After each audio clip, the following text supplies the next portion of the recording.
Today, we're unpacking a topic that is deeply emotional, incredibly common, and yet, honestly, it's rarely talked about. We're looking at what actually happens when you finally start setting boundaries. It's this incredibly empowering journey of choosing yourself, but independence often comes with a hidden cost. It can be a totally confusing, isolating experience when you first start standing your ground. But as you'll see, emotionally intelligent people understand that there is a hidden side to this human behavior.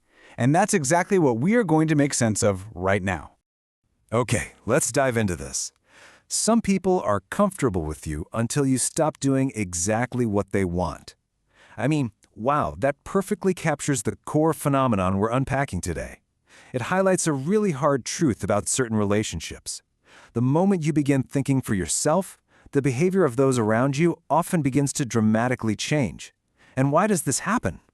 Well, it's because people who relied on controlling you, or who just benefited from your constant agreement, suddenly realize that their old methods simply aren't working anymore. And when they realize they can no longer control you, you'd better believe they will try something else. All right, let's get right into Section 1, the cost of independence, and how relationships shift when you choose yourself. So this is really the first phase of the boundary setter's journey, making that super difficult transition from simply complying with what everyone else wants, which, let's face it, is what so many of us are taught to do, to finally standing securely in your own independence. It's a remarkably tough shift. And I want to start by saying, if you've been going through this and feeling totally disoriented, your experience is entirely valid. The shift in how people treat you is very real. To understand why it feels so jarring, just look at the contrast here. When someone can control you, the relationship feels warm, affectionate, you feel comfortable and valued. But the moment they lose control, that warmth vanishes almost instantly. It's replaced by a highly critical, guilt-inducing, and distant attitude. Let me ask you, have you ever experienced this sudden, icy shift? It hurts, for sure, but it exposes a really powerful truth. That sudden coldness happens because their genuine care never actually depended on who you are. It depended entirely on your obedience. Which leads us to arguably the absolute most profound realization of this entire explainer. Boundaries do not create problems. They expose them. Let that sink in for a second. When you begin thinking for yourself and you lay down a new rule for how you want to be treated, you aren't manufacturing a new issue. Actually, scratch that. It's more like you are simply taking a flashlight and bringing hidden, pre-existing, unhealthy expectations straight up to the surface. The problem was literally always there. Your boundary just finally forced it into the light. Moving on to Section 2, the tactics of control. We're going to explore the covert ways people react to your boundaries. Now, what's really interesting about this part is how incredibly predictable these tactics are. When certain people realize that their usual comfortable group on your life is slipping away, they don't usually just sit down and have a rational, mature conversation about it. No way. Instead, they deploy hidden manipulative tactics to try and pull you back into your old compliant role. First up, making you feel guilty. It's like when you decline a weekend invite to finally just get some rest, and suddenly you're accused of never making time for family. Notice how they stop asking for what they want directly? Instead, they act like victims and make you feel entirely responsible for their disappointment. Guilt is literally just a tool to regain influence. Then they start criticizing decisions that used to be totally acceptable to them. Suddenly, your choices are a massive problem. This happens not because your decisions actually changed, but because your independence did. And finally, calling you selfish. This is a classic. They don't actually think you're selfish. They simply dislike that you finally chose yourself over them.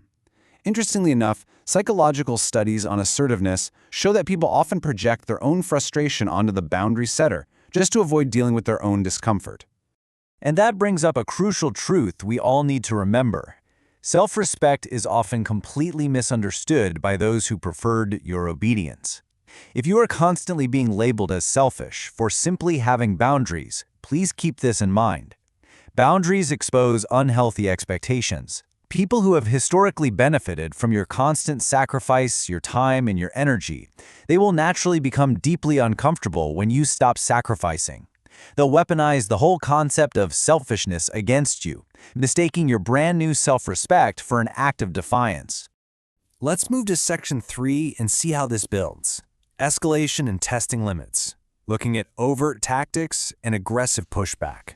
You see, when those subtle, covert tactics we just talked about, like a little guilt trip or a passing criticism, when those fail to bring you back in line, the toxic behavior often escalates.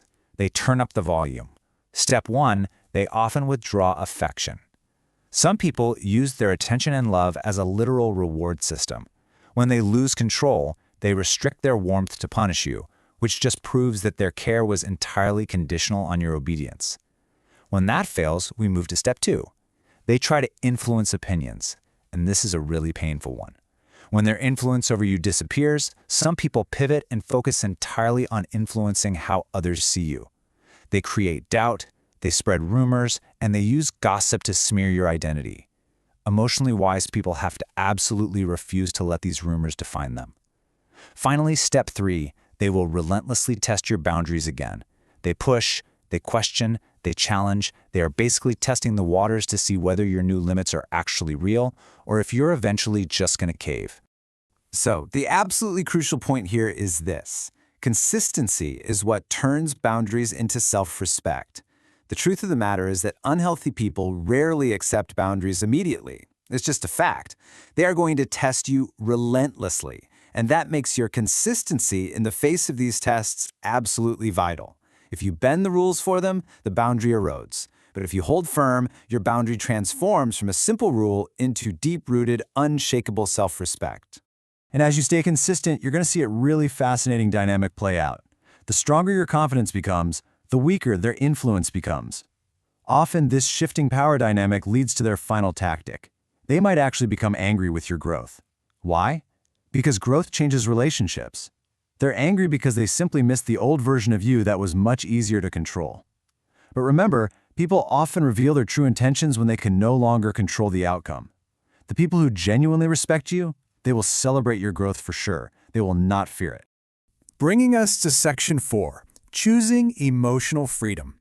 This is where we shift our perspective and start prioritizing peace. It's time to take all this painful pushback, all the guilt, the rumors, the anger, and reframe the whole shebang. This reaction from them is not a personal failure on your part. Instead, it is undeniable, objective proof of your growth. And this brilliantly illustrates the ultimate choice you have to make right now. You can keep trading your self-respect for approval, pleasing those who simply want control over you, and desperately needing their validation just to feel okay, or you can focus on gaining freedom, stepping into a space where you need far less approval, and instead you spend your energy celebrating your own growth. You can either revert to the version of you that never says no, or you can accept a truly powerful truth.